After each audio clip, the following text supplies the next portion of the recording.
Welcome to Consider This from NPR and WAMU. After the top story from NPR, stay with us for a look at what's happening here in the D.C. metro region from the WAMU newsroom. On the first night of Eid al-Adha last month, the Muslim holiday, people packed Beirut's Corniche, a popular seaside promenade. There's families here, children everywhere. There's just spotted two little girls running around in big white puffy dresses. NPR correspondent Ruth Sherlock was there to see how everyone was celebrating. Eid is typically a time of prayer, of gift-giving, of feasting. How are you experiencing Eid this year? Yeah. And she met a family of three sisters with their husbands and kids. زيد يعني عيد بالأرض ما في عيد. No. 14-year-old Miriam Salah said, Eid? There is no Eid. When asked if they've done any of the things families typically do at this time, like buy clothes for the children or enjoy a big meal together, the question itself seemed totally ridiculous to them. هلا ما في لكن شو عاملين؟ للبيت لا ميت ولا chicken ولا burger We haven't had sheep or chicken or burgers or anything, said Salah's aunt, Abir El-Masri. All of that is too expensive now. She joked, we're just smoking shisha right now so we can blow away our frustration. Lebanon is in the middle of a staggering economic crisis. Banks have frozen accounts, meaning people can't even access their own money. A once healthy middle class has been gutted. Evictions are rising, and UNICEF, the United Nations Children's Agency, says more than 70% of the country can't afford to buy food. You don't take anything without any problem. Ahmed Husseini is an unemployed chef. It takes hours to get just the basics now. Yeah. And it costs too much. Government officials say Lebanon is out of money, and donor countries don't want to give more until Lebanon addresses rampant corruption, which is why these families were left to celebrate Eid in the dark. Literally, the street lamps above their heads were broken. Have the Eid before. What only makes matters worse is what happened exactly 1 year ago today, just a few miles east of this spot. An explosion in Beirut's port killed more than 200 people, injured thousands, and caused billions of dollars in damage.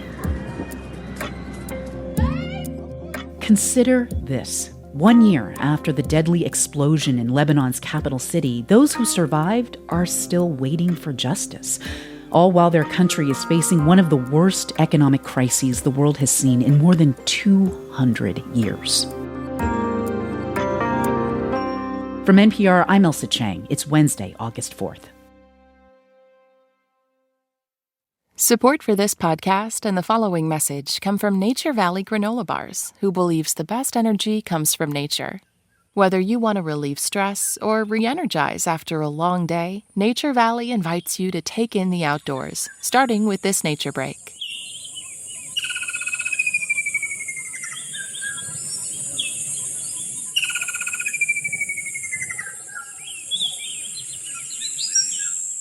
For more, visit takeintheoutdoors.com.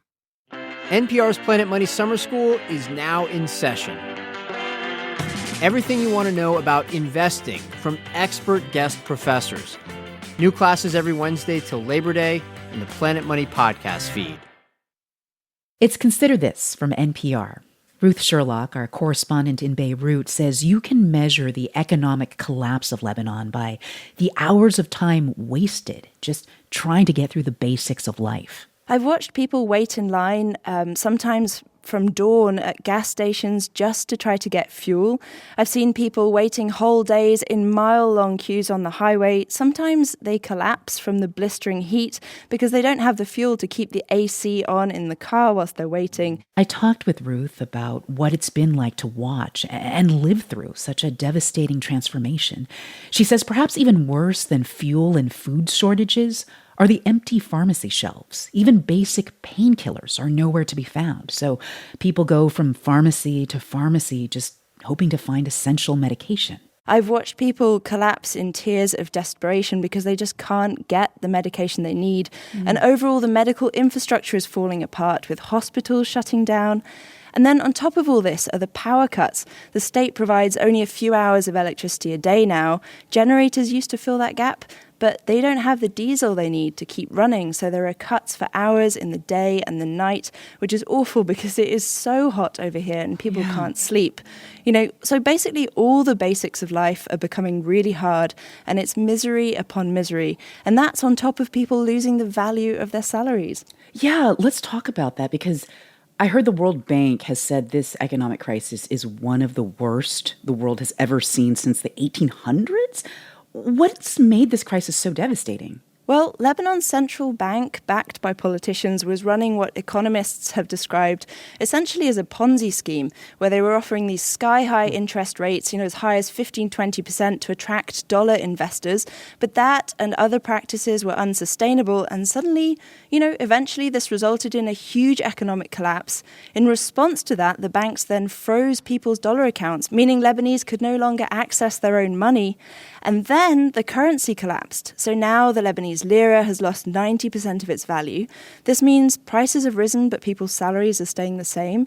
So to give you one example, baby milk now costs, approximately a quarter of what a teacher earns here in a month. Wow. Yeah. Even people who were middle class now can barely afford the basics.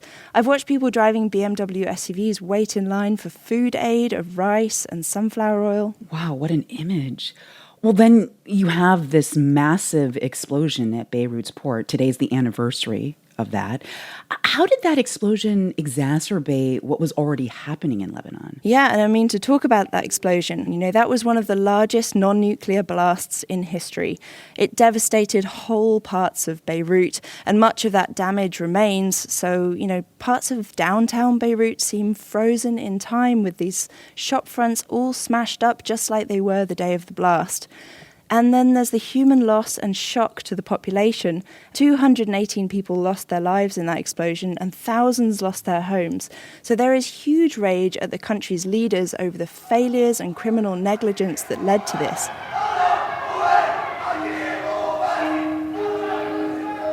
Today, clashes actually started just around our bureau, which is in a neighbourhood that was badly damaged by the blast. There's guys throwing rocks, guys with balaclavas.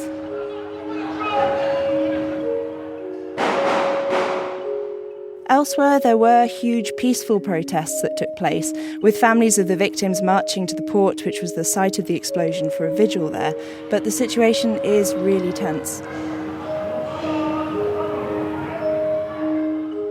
That deadly explosion in Beirut 1 year ago did a lot to make a bad economic situation even worse. But it has also left thousands of people searching for answers. Government officials have stonewalled investigations into the disaster. So for the families of the victims, there hasn't been any justice. Photos hang on the wall in Rosalind Bezjan's home of her and her sister smiling at their graduations. Ruth Sherlock visited with the sister of one of those victims. On a table next to where Rosalind sits are more framed pictures and mementos from Jessica's life, her university badge, her nursing ID. To Rosalind, Jessica was her soulmate. We're more than sisters, more than best friends, just like a soulmate, yeah. Jessica was just 22 when the blast ripped through the hospital where she was working as a psychiatric nurse. Some days, Rosalind misses her younger sister so much, she sends messages to her Instagram account just to feel close to her. A year on, she still sets a plate for Jessica at the family table. I don't know what to say because we're not getting used to this idea. I'm in denial till now. I always say, she's coming. She will open the door and come here and say, hi, I made it. Yeah. Rosalind's situation is the same as the hundreds of others whose loved ones were taken from them as the shockwave from the Beirut port explosion devastated homes, offices and hospitals. They are haunted by that terrible day. Rosalind still has nightmares from watching her sister Jessica die on a hospital gurney as a friend and colleague fought to give her CPR.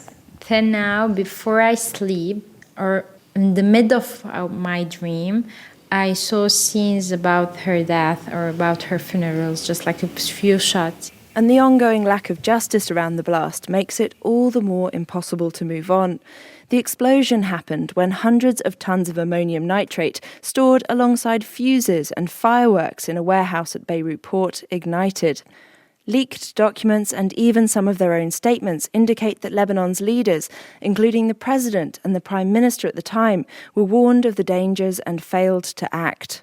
And yet, a year on, not one senior official has been prosecuted. Instead, an investigative judge has been removed and Parliament has refused to lift immunity laws protecting top officials. Human Rights Watch this week said the investigation is, quote, incapable of credibly delivering justice. The government has provided almost no help to those who lost their homes or were injured, and Rosalind Bezjan says leaders have failed even to recognise people's pain. Till now, no one apologized, no one called families to say we are sorry for your loss.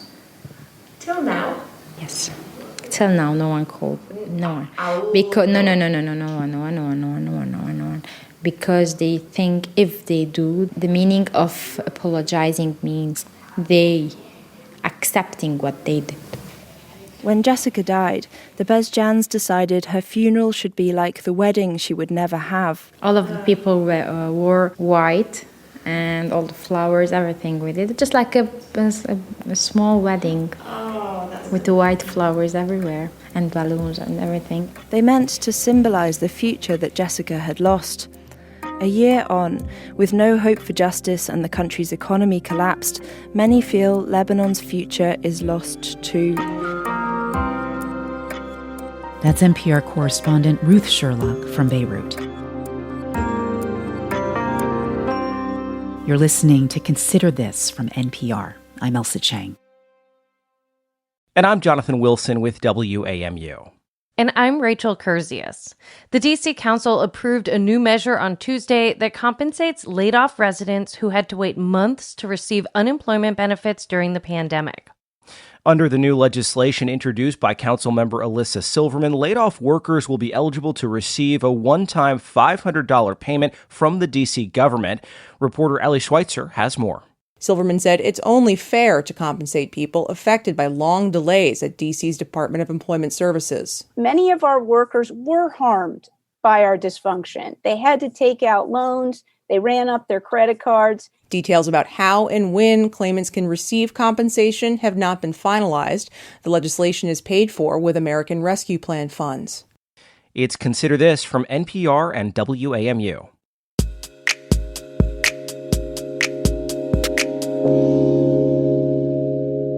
Every July for the past 4 years, D.C. has lost a young child to gun violence. Their friends are still healing from the trauma. Our reporter Jenny Gathright gives us a glimpse into how the community that surrounded one of these children, Karan Brown, is carrying on his legacy and continuing to face their grief head-on. 13-year-old Jahani Hester got his hair cut specifically for this day, with LLK, short for Long Live Karan, engraved into his fade.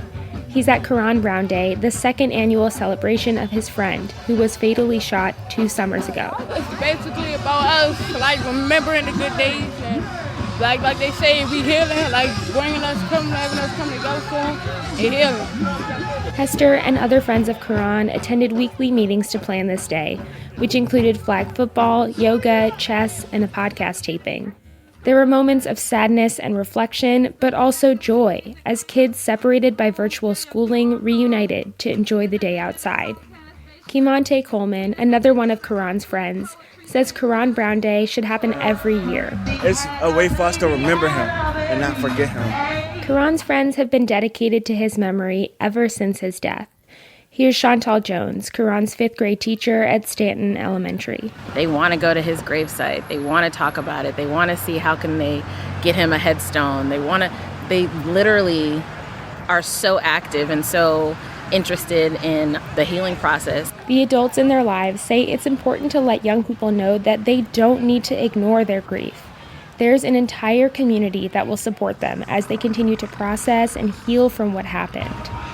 That we are not a community that will lose life and then ignore that loss. That we will stare right at it with you.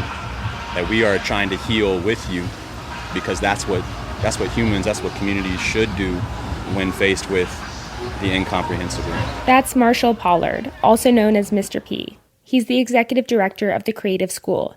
It's a nonprofit that focuses on giving young people the tools to tell their own stories. The young kings and queens of the Creative School, as they're known, have a podcast called Kids Can Be Big. They run a fresh pressed juice brand. The point is connecting young people with older creatives, but Pollard says they adjust to meet the needs of the kids that they serve. I tell everybody we're not an anti-gun violence organization. We're a follow young people as they tell us what to create for health and wealth organization. And it just so happens that we're in a community that is in a war zone. The weekend that Karan's community commemorated the second anniversary of his death was a heavy one in D.C. 6-year-old Nia Courtney was killed the Friday before in the Congress Heights neighborhood.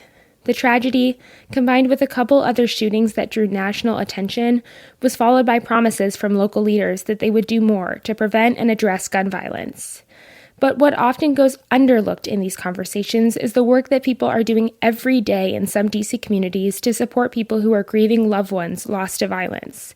Kiana Jones, a local artist and creator of the Congress Heights Arts and Culture Center, mentors young people with the Creative School. Even as adults, if we give time more to our feelings and our emotions and show the kids it's okay to let that out, healing process will come a little bit easier and a little bit faster because we're not, trying to fight it. One of the more emotional moments of the day came when Karan's mother, Catherine Brown, spoke to the crowd. You are forever in our hearts. Your thought about with pride, Karan. We will meet again, our guardian angel. Thank you.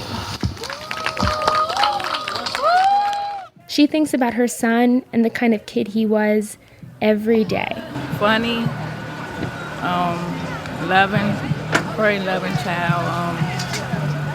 He has attitudes like most kids do, but I miss all of that. The attitudes, the talking back or whatever, I miss it all.